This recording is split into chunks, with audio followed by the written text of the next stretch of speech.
Bismillahirrahmanirrahim. Assalamualaikum warahmatullahi wabarakatuh. Terima kasih Ibu Komite. Barusan saya nggak lihat beneran. Dan juga rekan-rekan semuanya, rekan-rekan GPK.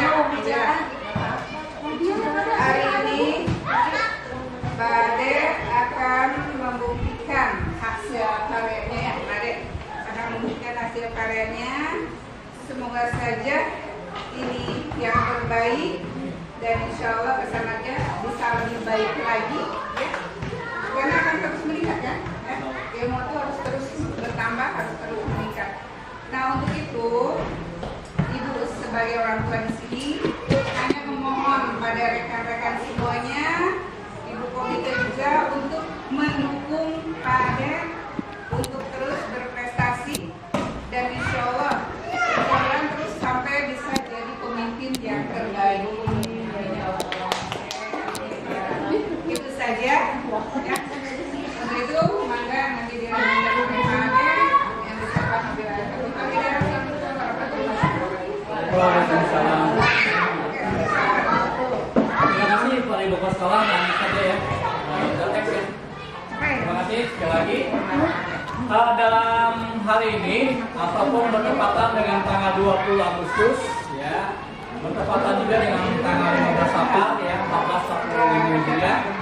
Saya ingin menyampaikan bahwa ada namanya di modul 1.40 yang dinamakan dengan budaya positif. Apa sih budaya positif ini?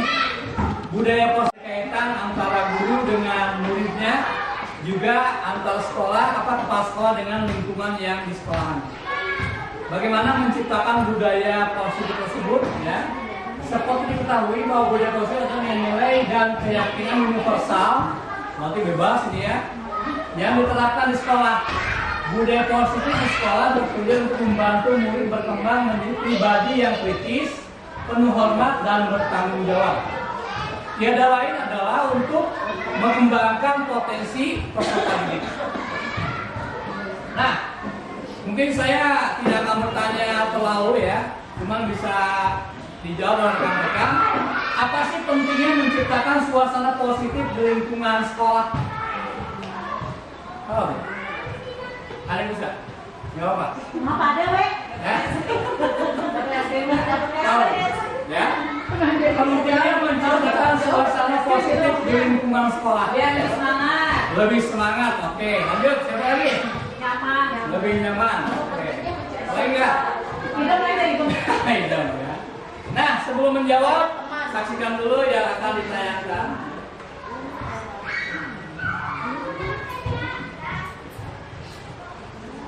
Namaku Akmal dari hari pertama aku masuk sekolah.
Anjing ya orang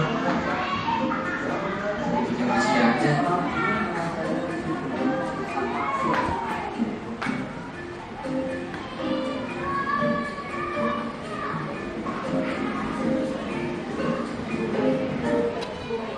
Bikin sakit berat. Dekil. Cerewet lagi. Pokoknya dulu benci sama dia.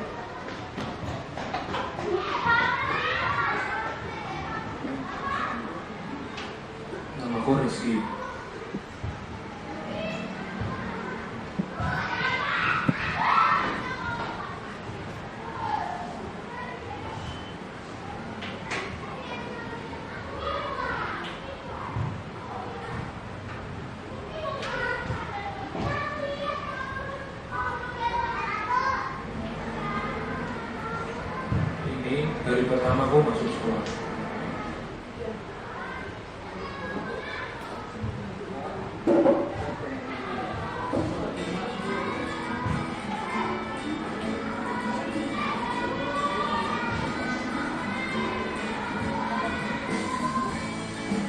Walaupun hari ini aku telat,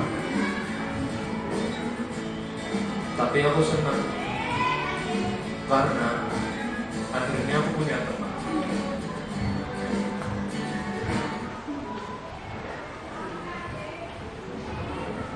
Makasih, aku kok gak jemput, capek tau. Yang terima ya.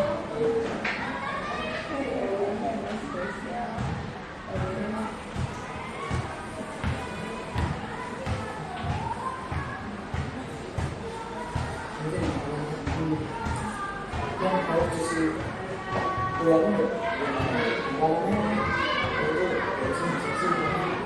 gimana sih? Kok bocil-bocil katanya kerja terus jadi bocil gak becus seperti Nabil lah. Nabil Kurang jelas. Kalau disimpulkan dari tayangan tadi ya, bahwasanya suasana positif itu penting karena akan menciptakan hal yang luar biasa seperti kesejahteraan mental yang lebih baik, lingkungan yang mendukung dan positif bisa mengurangi stres dan kecemasan, bikin kita lebih bahagia dan nyaman. Lalu yang kedua, kolaborasi yang lebih mudah. Di lingkungan yang positif, orang-orang cenderung lebih mudah untuk bekerja sama dan saling membantu. Jadi pertanyaan awal, ini jawabannya. Jadi akan terciptanya kesejahteraan yang lebih baik dan juga kolaborasi yang lebih mudah. Kalau antar rekan sejawat guru itu saling adanya budaya positif. Yang ketiga, kreativitas dan inovasi akan tercipta. Suasana yang positif juga bisa mendorong kreativitas dan inovasi. Hubungan yang lebih baik, suasana positif membantu kita membangun hubungan yang baik dengan orang-orang di sekitar kita. Dukungan dan apresiasi yang diberikan dan diterima orang lain membuat hubungan kita menjadi lebih erat dan harmonis.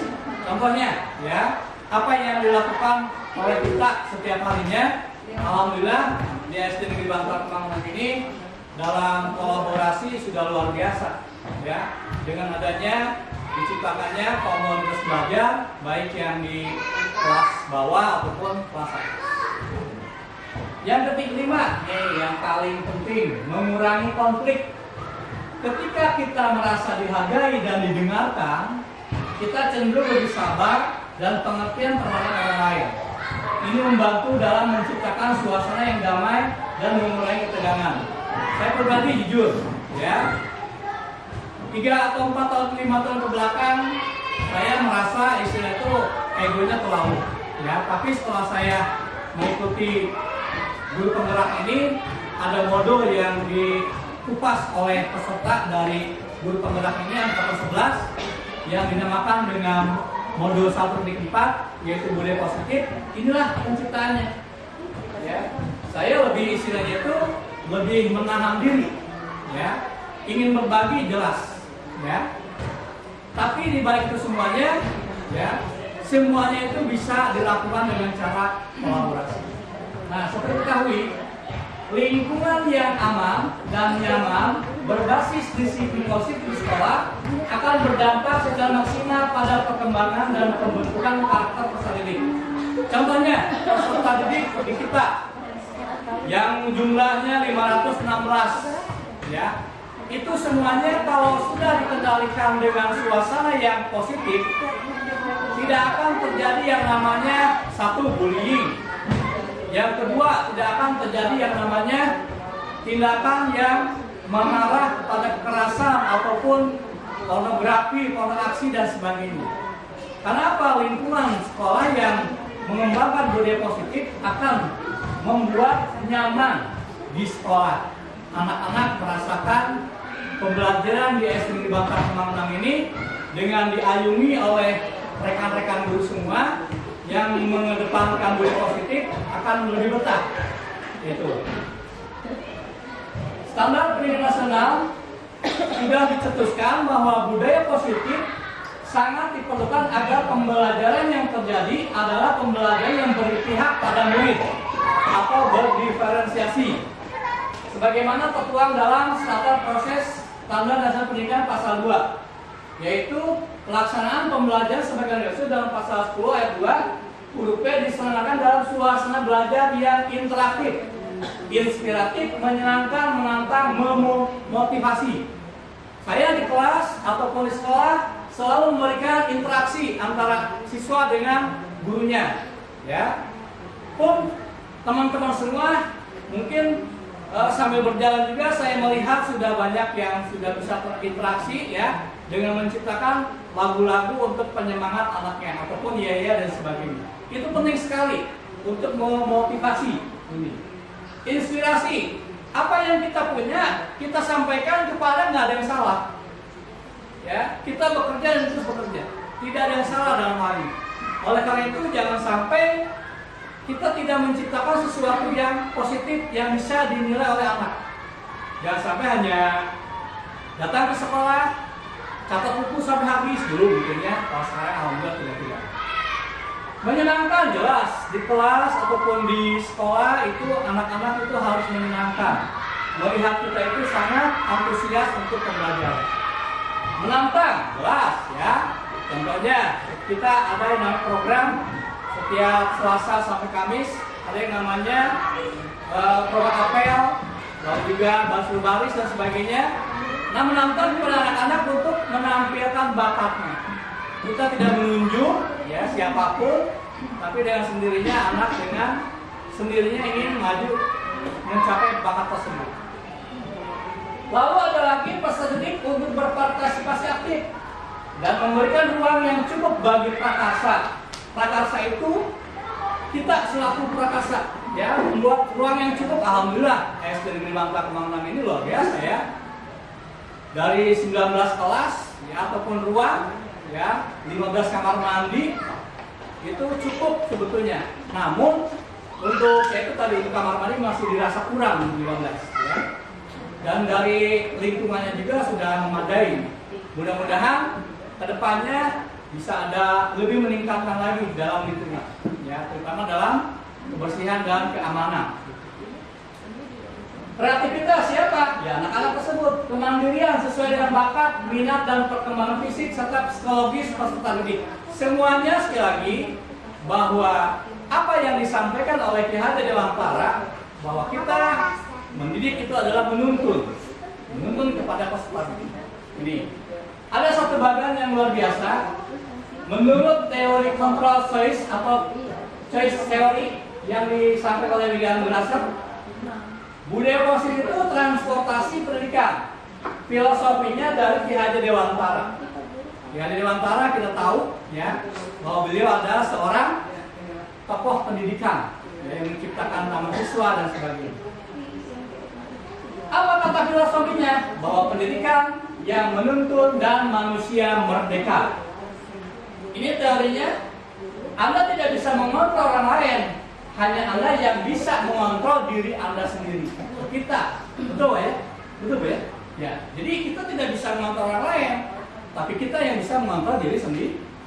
Semua perilaku memiliki tujuan. Ya. Apa yang kita contohkan pasti akan diikuti oleh anak-anak. Model berpikir menang apa? Model berpikir menang. Nah, kolaborasi dan konsesiusnya menciptakan pilihan-pilihan baru, mengembangkan komunitas berbasis aset atau kekuatan. Lalu realitas kebutuhan kita berbeda, jelas, ya. Kita berusaha memahami pandangan orang lain tentang dunia. Setiap orang memiliki jawaban berbeda. Ada namanya yang disebut dengan teori motivasi. Nah, teori motivasi ini ada istilahnya itu motivasi ekstrim, ya, untuk menghindari hukuman, mendapatkan imbalan. Ini siswa ini akan mengalami. Ada siswa yang ingin menghindari dari hukuman. Contohnya, kita melakukan tata tertib setiap hari Senin diadakan buku tidak boleh panjang, misalnya, ya. Untuk menghindari hukumannya bagaimana? Si anak tersebut pasti dia akan mempersiapkan untuk menggunting kukunya ataupun rambut dan sebagainya. untuk mendapat imbalan, ya. Imbalan di sini tidak hanya berbentuk materi atau apapun, ya pasti anak itu akan mendapat imbalan. Dan untuk menghargai diri sendiri, ini ada yang namanya juga 5 posisi kontrol. Kita nih guru ada sebagai penghukum, ya, pembuat rasa bersalah, teman, pemantau, dan manajer. Namun yang harus kita kembangkan adalah manajer. Ya. Kita suatu saat akan menjadi penghukum. Sering di kelas mungkin kalau tidak mengerjakan PR, ya suruh ke depan. Ya. Sudah berlaku kalau sekarang itu hukuman tidak boleh, namanya hukuman fisik, yaitu. Dan pembuat rasa bersalah dalam hal ini ada juga, ya, guru juga kepada murid membuat rasa bersalah, ya. Dan teman, nah kita sebagai guru juga suatu saat akan sebagai teman, pemantau dan manajer. 5 kebutuhan dasar manusia adalah bertahan hidup, lalu penguasaan, kasih sayang, kesenangan, dan kebebasan. Nilai-nilai kebajikan universal dan keyakinan. Keyakinan kelas itu sebetulnya mungkin sama atau tidaknya dengan tata tertib yang ada di kelas. Ya. Namun lebih condong pada keyakinan kelas. Keyakinan kelas dibuat ketika kita memasuki awal ajaran baru. Dibuatlah keyakinan kelas. Menstabilkan, ini ada namanya segitiga restitusi. Segitiga restitusi ini sebagai jalan untuk menyelesaikan masalah yang ada di kelas ataupun sekolah. Ya. Ada yang namanya validasi kebutuhan, menstabilisasi identitas, dan menanyakan keyakinan. Pak, boleh nanya? Boleh. Keyakinan kelasnya sama dengan kesepakatan kelas nggak? Sama. Ya. Sama. Keyakinan dan kesepakatan. Ya. Tahu. Penerapan budaya positif berarti tidak ada aturan atau konsep. Ini ada satu pertanyaan yang mungkin apakah setuju atau tidak dari ibu-ibu dan bapak guru, ya. Bapak guru cuma satu keluar. Penerapan budaya positif berarti tidak ada aturan atau konsep, betul nggak? Kira-kira Bu. Jadi penerapan budaya positif berarti tidak ada aturan atau konsekuensi, betul nggak? Enggak, Bu. Ya. Aturan itu nggak ada lah. Oh, iya. Nah ini jawabannya. Dalam hidup bermasyarakat selalu ada tatanan atau aturan dengan konstruksi dari setiap tindakan yang dilakukan oleh anggota masyarakat.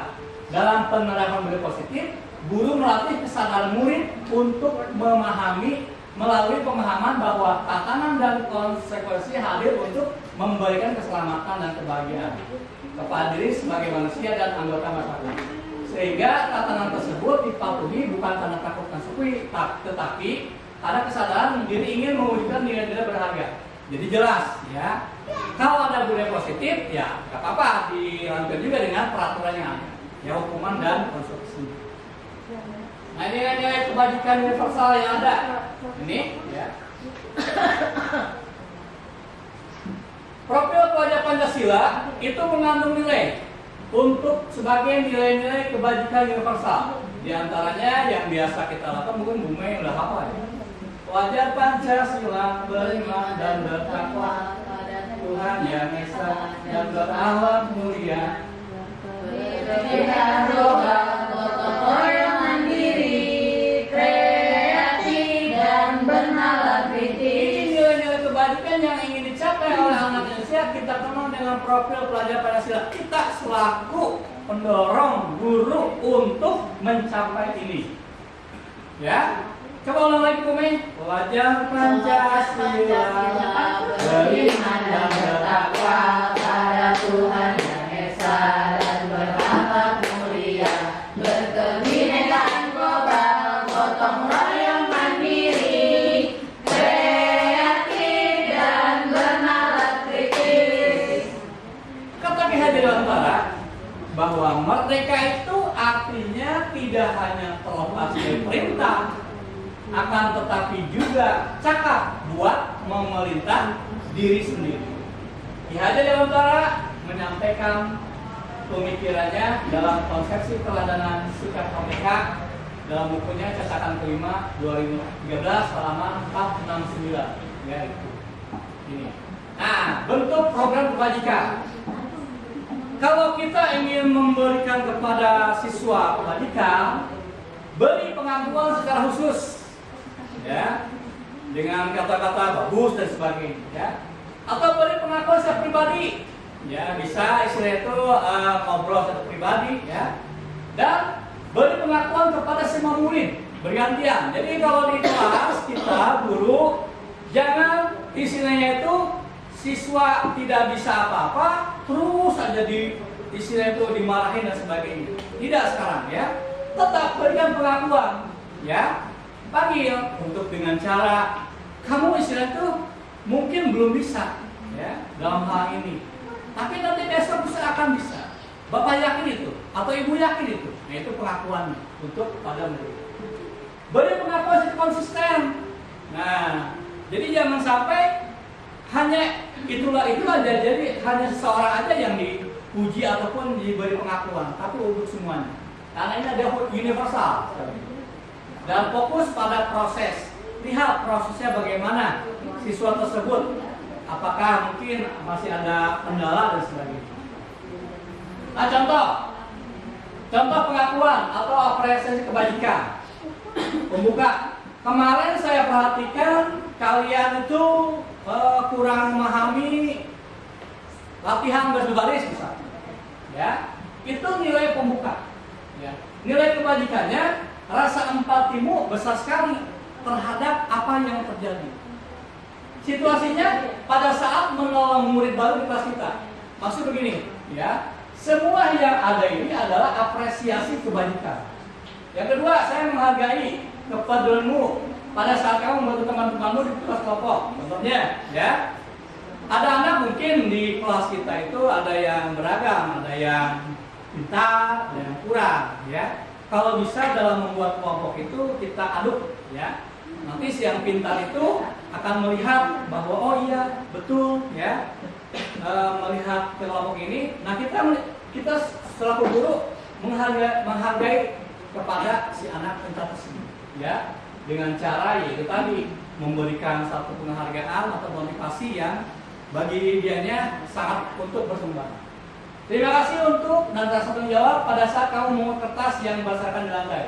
Jangan sungkan ketika ada siswa yang lagi mengambil sampah ataupun melakukan hal kebaikan, kita ucapkan terima kasih. Ya. Terima kasih untuk kerjasamanya. Ya. Contohnya yang saya biasa lakukan, ya.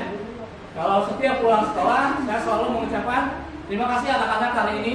Kalian sudah mengikuti pembelajaran hari ini.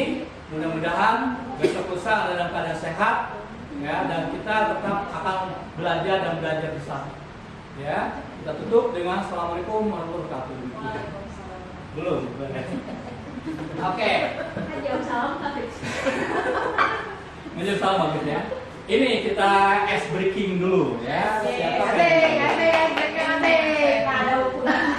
Dulu mungkin waktu kelas teman-teman waktu kelas SD ya, pernah nggak sih mendapatkan hukuman ini? Nggak pernah kan saya mau apa? Aku pernah. Kalau ini tindakan guru ya adalah mencatat 100 kata. Dulu pernah ya, berapa lama gitu ya. Nah, saya tanya nomor 1, Ibu Mia deh, nggak apa-apa. Mencatat 100 kali di dalam buku kalimatnya, saya tidak akan terlambat lagi karena terlambat ke sekolah. Kira-kira ini maksudnya hukuman atau konsekuensi? Konsekuensi. Ya, kata bullying konsekuensi. Ya, catat ya, yang pertama konsekuensi, ya. Konsekuensi. Hukuman, oke. Bu Elin, nomor 2, lari meninggalkan basket 2 kali karena perambahan di sekolah, hukuman atau konsekuensi? Hukuman. Tanya Bu Elin. Hukuman. Yang ketiga, Bu Mia, Bu siapa? Bu Lia. Murid diminta untuk push up 12 kali karena tidak menggunakan masker ke sekolah. Kira-kira apa hukuman? Iya. Kuliahnya lebih banyak. Bu Ima, mengganti kertas tugas teman yang dicoret. Konsekuensi. Ibu Iis, membersihkan tumpeng air di meja tulis karena tersenggol pada saat belajar. Hukuman. Konsekuensi. Ya, meminta murid tidak mengenakan sepatu seharian kalau tidak mengenakan sepatu hitam, Enggak, konsekuensi itu. Konsekuensi kata itu mah Tidak meminta murid tidak mengenakan Ya, sepatu. ya. Di sekolah. lari mengira 18 Hukuman. Baik, tetapkan jawaban kalian ya. Kalau misalkan betul, es krim lah 5.000 satu. Jujur ya, jujur ya, jujur ya. Jujur. Kalau yang salah salah ya. Ya, ini jawabannya. Nah.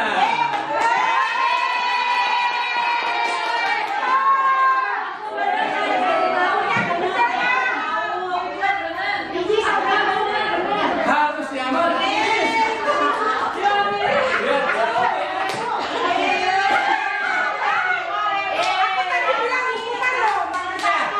Pokoknya yang belum merasa betul, maka ini asli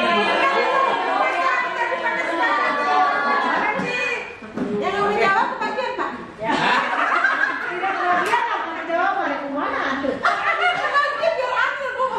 ini menciptakan mode positif ya. Jadi kalau mencet satu kali itu hukuman. Ya. Boleh nggak sih demikian? Boleh nggak?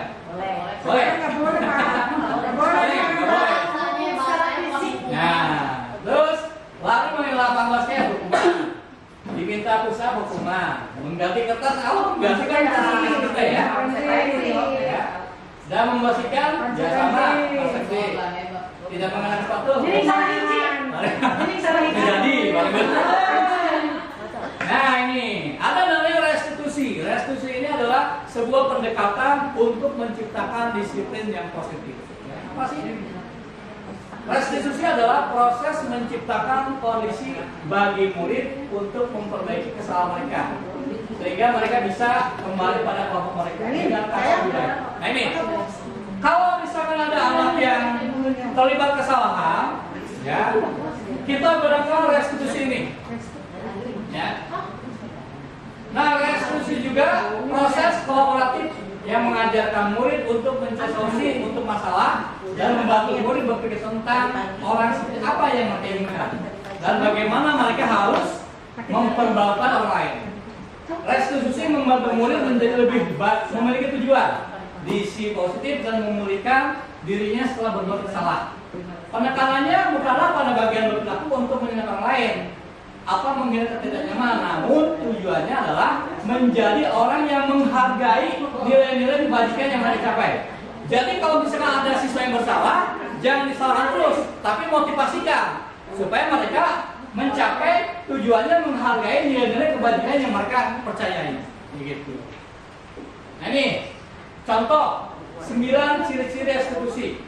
Belajar dari kesalahan, bukan menebus kesalahan, tapi belajar dari kesalahan. Kalau dibilang mungkin si tua tidak akan jatuh ke 2 kali tempat yang sama gitu ya. Belajar dari kesalahan. Ya. Memperbaiki hubungan, ya. Menawarkan, bukan memaksa. Kita juga menawarkan, ya. Merestitusi diri adalah cara terbaik menuntun untuk melihat ke dalam diri, mencari kebutuhan dasar yang mendasari tindakan. Berfokus pada karakter bukan tindakan, berfokus pada solusi dan mengembalikan murid yang berbuat salah pada kelompoknya. Itu maksudnya terakhir kemana? Ini, jadi gini Bu, kalau misalkan ada anak yang itu tadi ya berbuat salah, ya kita sama-sama adakan restitusi, ya dengan cara murid yang berbuat salah pada kelompoknya. Nah, jadi kalau misalkan sudah diberikan arahan dan sebagainya, kembalikan murid tersebut pada kelompoknya. Kalau misalkan di kelas 6 ya, kembalikannya ke kelas 6 ya. Jangan sampai udah kamu istilahnya tuh karena berbuat kesalahan orangnya iya gitu. Nah, ini bedanya peraturan dan keyakinan kelas atau nilai kebajikan itu. Selalu kembalikan buku ke tempatnya, ini adalah bentuk tanggung jawab. Dilarang mengganggu orang lain, ini menghormati orang lain dan diri sendiri. Hadir di sekolah sendiri adalah menghormati orang lain. Jadi murid itu biar terbiasa, karena ingin hadir 15 menit sebelum pembelajaran, takut dimarahin bukan. Ya tapi ke sini menghargai orang lain, komitmen pada tujuannya. Jadi harapannya demikian, itulah yang dilakukan disiplin positif. Ya, budaya Budaya positif. sebelum 15 menit termasuk menghormati orang lain. Padahal kita kan buat sendiri. Ya, makanya menghormati orang lain itu siapa? Menghormati yang membuat peraturan. Ya gitu, orang lain kan contohnya guru ya, berarti dia menghargai gurunya gitu. Dilarang melakukan kekerasan. Ini adalah untuk keselamatan, ya. Bukan kadang-kadang ada yang bertindak peraturan kan hanya untuk dilanggar juga ya, bukan begitu ya. Dilarang menggunakan narkoba untuk kesehatan jelas ya. Bergantian atau menungguliran menghormati orang lain, istilah kesabaran. Antri dan sebagainya ya, menghormati orang lain ya. Jadi jangan sampai kita ketika baris anak tersebut tidak antri disalahkannya itu kamu tuh nggak boleh dan sebagainya. Tapi ada kata-kata selipkan, kamu harus menghormati orang lain. Sabar dong, nah itu ya. Ada tujuan tertentu. Gunakan masker, kesehatan ya, keselamatan dan kemudian. Jangan berlari di kelas atau koridor, misalkan di bawah itu ya. Ini adalah untuk keselamatan. Kalau di kelas mungkin ya lari-lari di kelas kan salah ya. Kita juga kalau misalnya melarang kepada murid melihat ke arah sini ya. Ingat keselamatan orang lain. Contoh kecil yang selalu saya lakukan ya. Tolong pagi-pagi jangan main bola. Karena apa? Itu keselamatan.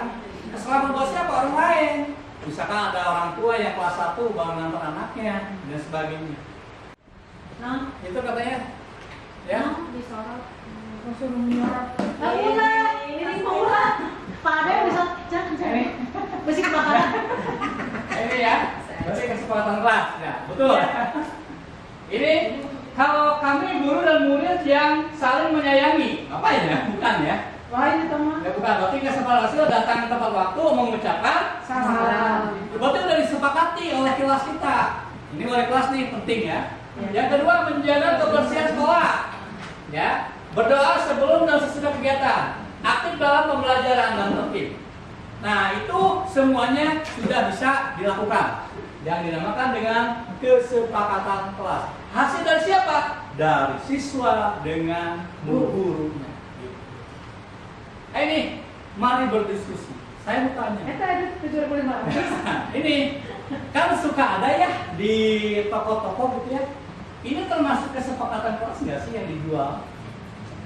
Ya. Ciri kan? Ini kesepakatan kelas bunyinya sama, mendengarkan gitu. Ini yang melihatnya fokusnya itu adalah bendanya. Ini yang dibuat. Ini lewat dijual dengan 7.500. Nih, bukan isinya. bukan. Pajangan dinding gantung, ya. Pajangan dinding gantung. Mana ya? Nah ini kan. Ya. Kesepakatan kelas peraturan tertulis pajangan ini dijual 700. Apakah ini termasuk kesepakatan kelas? Bukan. Ya? Kalau cuma dipajang tidak dibewarakan, Kan dulu dong itu sepeda dibewarakan. iya, pokoknya tidak dipromosikan, Apa? Dipromosikan. diucapkan maksudnya. Ya. Itu bukan kesepakatan kelas, Ya. Diperlihatkan. bukan Biasa. diucapkan gitu. Ini sepakat enggak? Kalau selama dipajang gitu doang, plok begitu dari bahasa dinding. itu berupa hiasan dinding. Ya. Tapi kalau misalnya ini ada seperti ini, kalian sepakat nggak dibaca tak hiji-hiji? Itu bisa merupakan kesepakatan karena dari awal. Nanti kalau misalnya di situ tidak ada yang sepakat, berarti itu bisa dirubah atau dicoret. Oh gitu. Ya ini dalamnya gitu. Iya. Ya alatnya boleh halus-halus. Aku kan bukan acara namanya beli ya. Nah, makanya pertanyaannya, apakah hasil beli ini merupakan kesepakatan kelas? Lain aku. Bukan. Bukan. Nah, jawabannya mungkin kalau kata kuning bukan ya. Dari Bu yang lain apa kira-kira Bu? Bukan. Ya kan sudah dibahas kan. Jadi kalau udah dibahas pasti kesepakatan kelas. Nah, berarti ini bukan kesepakatan kelas. Iya. Ini mah hanya hiasan ya. Macam ini kan, contoh di banyak ini kan udah kesepakatan kelas nih mana nih? Nama Iya, apa? itu kesepakatan Ya, komite. Ini ya. Boleh ya, ada aturan-aturan ya. Misalkan Cannya ya. kelas hiji mah. Nah ini berarti bukan. Ini mah komersil ya tujuannya. Nah itu. Oke, kembali ya. Nah, kebutuhan dasar manusia yang tadi sampaikan. Kebutuhan dasar manusia, kasih sayang dan rasa terima, penguasaan, kesenangan dan kebahagiaan. Ini semua dirangkum dalam satu video ini.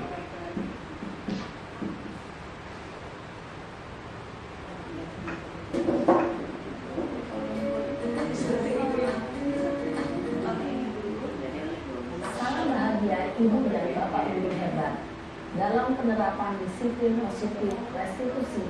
Salah satu program yang dikembangkan adalah 5 posisi kontrol. 5 posisi kontrol dalam restitusi adalah proses perjalanan seorang pendidik agar dapat mengenali jurnal. Pada video kali ini, kita akan membahas tentang 5 posisi kontrol yang dikembangkan oleh Diane Johnson dan contoh penerapannya.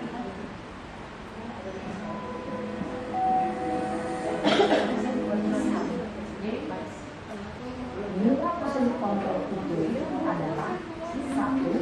Posisi tumpuku. 2. Posisi pembuat rasa bersalah. 3. Posisi teman. 4. Posisi pemantau atau monitor. Dan 5. Posisi manajer. Untuk lebih memahami kelima posisi tersebut, mari kita saksikan kasus Naren yang terlambat hadir 20 menit di sekolah dan melihat bagaimana kelima posisi kontrol dalam menghadapi masalah tersebut.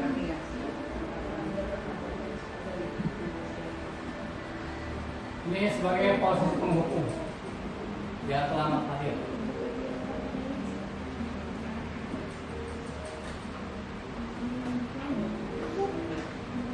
Naren,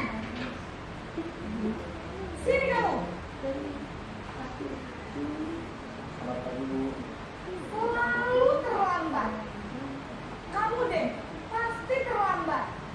Maaf Bu, saya Apa? Apa coba? Alasan kamu apa lagi?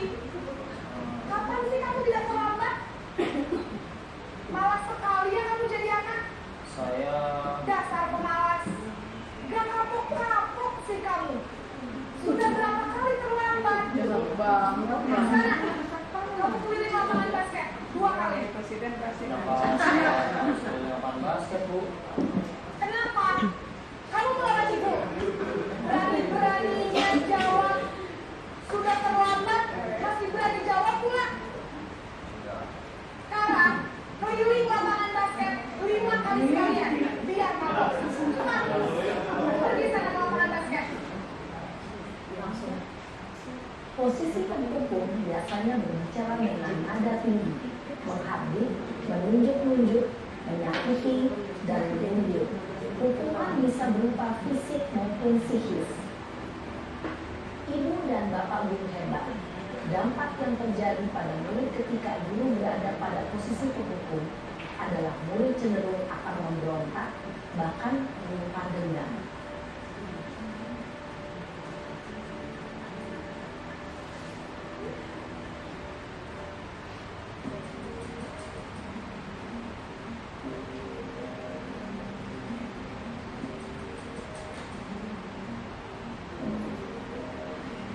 Naren!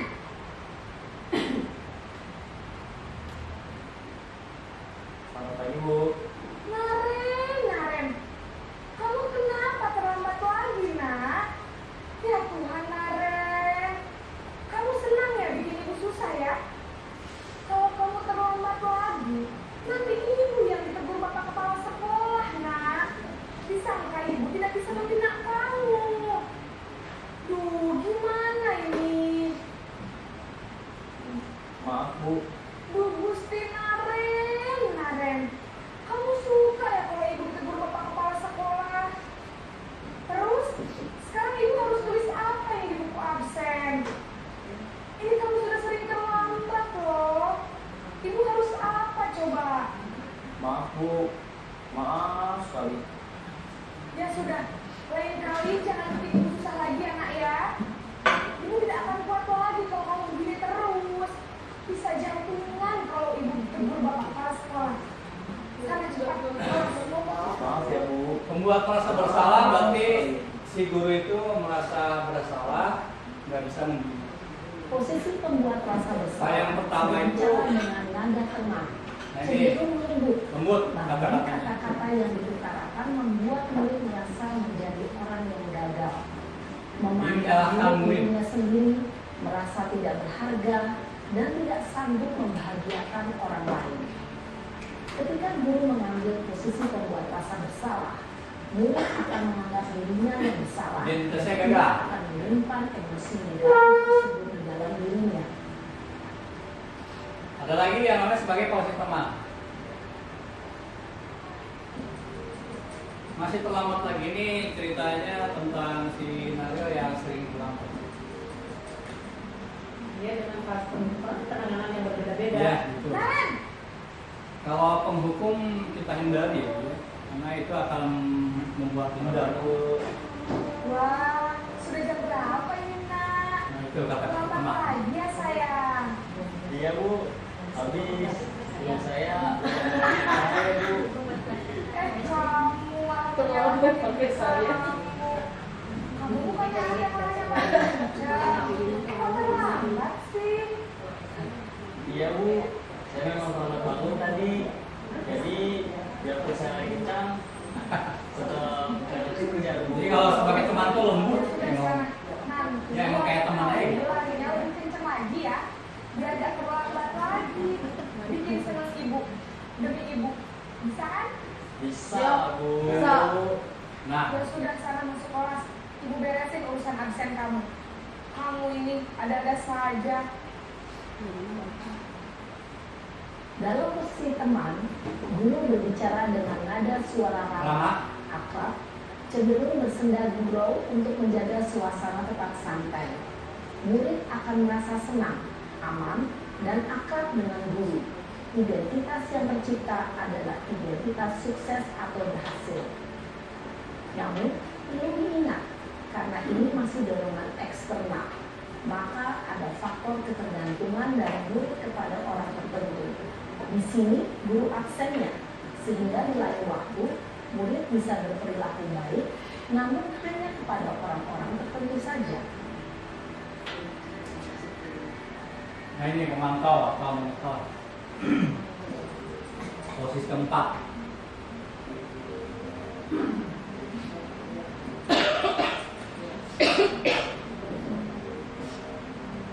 Naren, Selamat pagi bu. Naren, apa peraturan sekolah kita tentang jam berapa kita harus masuk sekolah, nak? Kita harus di sekolah jam 7 bu. Iya betul, sekarang sudah jam 7.20. Naren sudah tahu konsekuensinya jika terlambat hadir. Paham bu, saya harus tinggal kelas pas jam istirahat selama 20 menit. Iya benar, konsekuensinya demikian. Jadi nanti jam 9.30 pas istirahat, kamu harus tinggal di kelas, kerjakan tugas tambahan untuk ketertinggalan kamu, ya? Baik bu. Posisi pemantau mengandalkan penghitungan atau data untuk mengontrol murid. Guru mengarahkan murid berdasarkan peraturan dan konsekuensi. Seorang pemantau menunjukkan bahasa tubuh dan ekspresi wajah yang datar dan cenderung formal. Nah ini mungkin lebih dikembangkan sebagai posisi manajer. Bagaimana posisi manajer ini diterapkan di sekolah kita untuk mencapai tujuan budaya positif. Naren, Selamat pagi bu. selamat pagi Naren. Maaf bu, saya terlambat. Iya, sekolah masuknya jam 7, sekarang sudah jam 7.20. Jadi sekarang bagaimana ini Naren? Maaf bu, saya lupa setel alarm saya semalam. Baiklah, menurut kamu, keyakinan sekolah yang mana yang perlu kamu tingkatkan? Menghargai diri sendiri dan orang lain mungkin ya bu. Setuju. Jadi, apakah Naren meyakini prinsip saling menghormati tersebut? Iya bu, saya meyakininya. Apakah Naren bersedia memperbaiki masalah keterlambatan ini? Bersedia bu. Bagaimana kamu akan memperbaiki masalah keterlambatan ini? Saya akan coba untuk tidak lupa menyetel alarm saya bu. Baik, kalau Naren lupa menyetel alarm di rumah, ada orang yang kira-kira bisa bantu mengingatkan tidak? Ada Bu, kakak saya, Kak Emma. Ada lagi selain Kak Emma? Selain Kak Emma, ada ibu saya. Baik, jadi yang mengingatkan Naren adalah Kak Emma dan ibu kamu ya. Kira-kira akan mulai start alarm kapan nih Naren? Setelah pulang sekolah, akan segera saya lakukan. Baik, jadi Naren akan setel alarm untuk bangun besok pagi dan akan diingatkan oleh kakak dan ibu dan Naren ya. Ada lagi yang mungkin perlu dilakukan Naren agar tidak terlambat bangun lagi? Tidak ada Bu. Baik Naren, terima kasih untuk kerjasama kamu. Sekarang kamu perlu kembali ke kelas untuk belajar. Baik Bu, terima kasih. Nah ini sebagai policy manager, ya, kontrol yang sangat baik, tidak emosional, tidak berlama dan tidak berarti. Terciptanya identitas positif atau berhasil. Guru akan dengan tulus mengajukan pertanyaan yang bermakna agar mengungkap value. Guru membimbing murid untuk memecahkan masalahnya sendiri. Dampaknya, murid akan mandiri, percaya diri dan dapat memecahkan masalah. Itu mungkin ya. Nah ini tadi yang kesimpulan yang ada. Ya. Nah ini yang penyelesaian di sekolah yang biasa saya lakukan, yaitu segitiga restitusi. Yang pertama menanyakan validasi kebutuhan, menanyakan keyakinan dan menstabilkan identitas. Ini menstabilkan identitas. Contohnya, guru akan berkata, berbahasa itu hal manusiawi, tidak ada manusia yang sempurna. Bapak atau ibu juga dulu pernah buat salah. Kita pasti bisa menyelesaikan masalah ini. Bapak ibu tidak tertarik untuk mencari siapa yang benar, siapa yang salah. Bapak atau ibu lebih tertarik untuk menyelesaikan masalah. Kalau kamu menyalahkan dirimu sendiri terus, apakah kamu bersikap baik pada diri sendiri? Nah, ini adalah sebagai menstabilkan identitas. Ini untuk membuat anak yang merasa gagal karena berbuat salah menjadi positif terhadap dirinya sendiri. Yang kedua, kita validasi kebutuhannya. Ini untuk apa tujuannya? Adalah untuk membantu siswa mengenali basic need atau kebutuhan yang ingin dipenuhinya ketika melakukan kesalahan itu. Pada dasarnya, setiap tindakan manusia tujuannya adalah memenuhi basic need, apakah itu power, freedom, love and glowing, fun atau survival. Contohnya dengan berkata, kamu bisa saja kan melakukan hal yang lebih buruk, tapi kamu tidak melakukannya kan? Nah, itu. Kamu pasti punya alasan mengapa melakukannya. Apa yang penting bagi kamu? Kamu boleh merasa tetap berusaha menjaga sikap itu, tapi tambahkan sikap yang lain yang baru. Maukah kamu belajar dari cara lain untuk mendapat yang kamu butuhkan tanpa harus mengukur? Apakah kamu bisa melakukan dengan lebih baik esok hari? Nah, itu adalah validasi kebutuhan. Dan yang terakhir dalam segitiga restitusi ini adalah menanyakan keyakinan. Jadi kita tanya kepada keyakinan mereka bahwasanya untuk menambah nilai yang mereka inginkan, misalkan rasa bersalahnya itu hilang, ya, ataupun setelah melakukan kesalahan mereka akan sadar, ada namanya menanyakan keyakinan. Anak melihat kesalahannya dihubungkan dengan norma sosial dan nilai-nilai yang mendasari manusia berinteraksi dengan orang lain. Contohnya dengan ada beberapa perkataan yang bagus. Apa nilai yang kita percaya di kelas atau sekolah kita? Nilai-nilai apa yang telah kita sepakati? Kelas yang ideal itu seperti apa sih? Ini bisa tanyakan kepada anak-anak. Kamu ingin menjadi anak seperti apa? Apa yang kamu rasakan ketika kamu melakukan itu? Kamu menjadi orang yang seperti apa? Jadi istilah itu segitiga restitusi yang kita bangun untuk menciptakan suasana kelas yang kondusif, juga budaya positif di kelas atau di sekolah. Ada beberapa kata-kata atau pengungkapan yang bagus dan bisa diterima oleh anak. Jadi jangan sampai si anak bersalah terus menjadi merasa bersalah. Justru dia akan mengubah dari salahnya itu menjadi kesadaran diri atas keyakinan kelas, ya. Oh iya, kalau saya melakukan demikian itu salah. Kalau saya begini itu salah. Jadi intinya dari segitiga restitusi yang saya kembangkan di sekolah atau di kelas itu tiada adalah untuk menciptakan budaya yang positif. Contoh yang drama yang kita bisa diambil ini ya, dalam segitiga restitusi. Tapi itu mah kayaknya kalau untuk kelas lama ada esnya banyak. Kayaknya Bu. Tapi kita bahas dulu. Assalamualaikum warahmatullahi wabarakatuh. Saya Perkenalkan, saya Adi Irwan, GGPR 11, dari Bantar 66, Palu. Dalam demonstrasi konspektual yang pada modul 1.4 ini tentang budaya positif, saya akan mengupas sendiri sedikit tentang yang namanya segitiga restitusi. Juga erat kaitannya dengan yang kejadian di siswa. Seperti kita ketahui bahwa segitiga restitusi itu mempunyai 3 sisi. Di antaranya yang pertama adalah menstabilkan identitas. Yang kedua adalah yang dinamakan dengan validasi tindakan yang salah. Dan yang ketiga kita mengenal yang namanya menanyakan keyakinan. Semua itu ada dalam kegiatan dan kejadian video berikut yang siap saya tayangkan. Selamat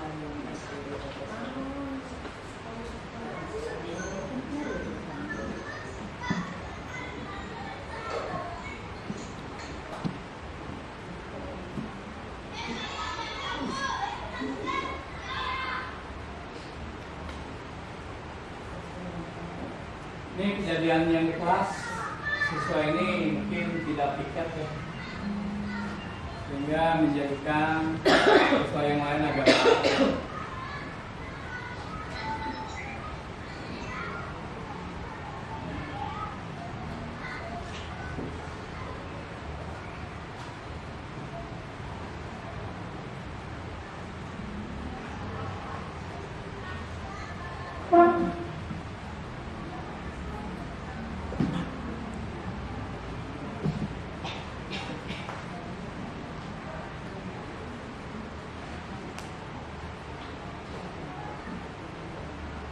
Nah, disinilah penyelesaian yang namanya segitiga restitusi. Menyelesaikan masalah dengan model segitiga restitusi.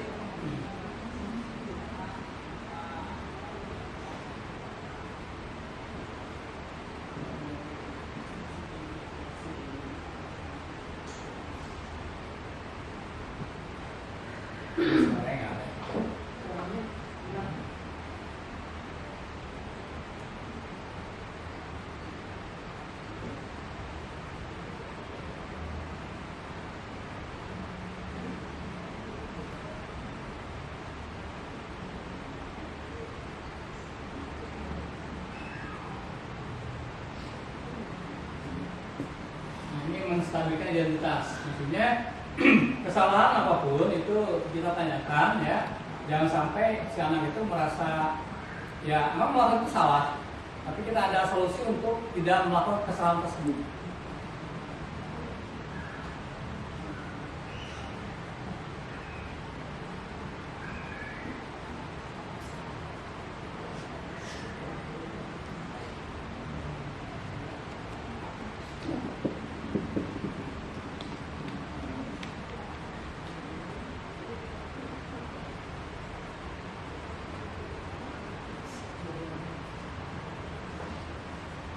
Nah, validasi tindakan yang salah, menstabilkan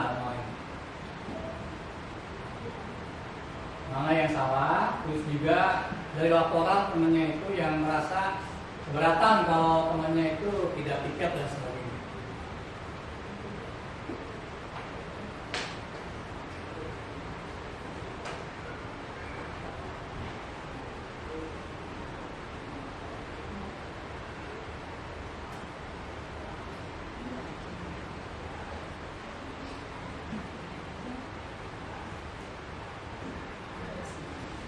Ini menanyakan keyakinan ataupun peraturan keyakinan kelas supaya mereka tidak melakukan lagi hal-hal yang membuat teman-teman itu merasa dirugikan.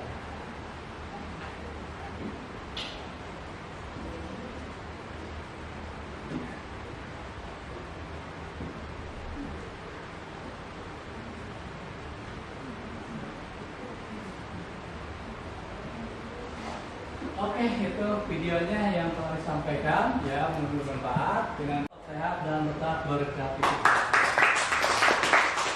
Mungkin ya, tapi kembali lagi saya jujuran nanya ini yang dapat 5.000 siapa nih? Saya juga. Satu, Iya. Ini salah hiji begini. dua, tiga, empat ya, yang itu yang 5.000 ya, enggak. Kalau yang Kenapa salah hiji? enggak, yang hadir di sini maka silakan untuk mengambil yang Lu salah hiji 5.000.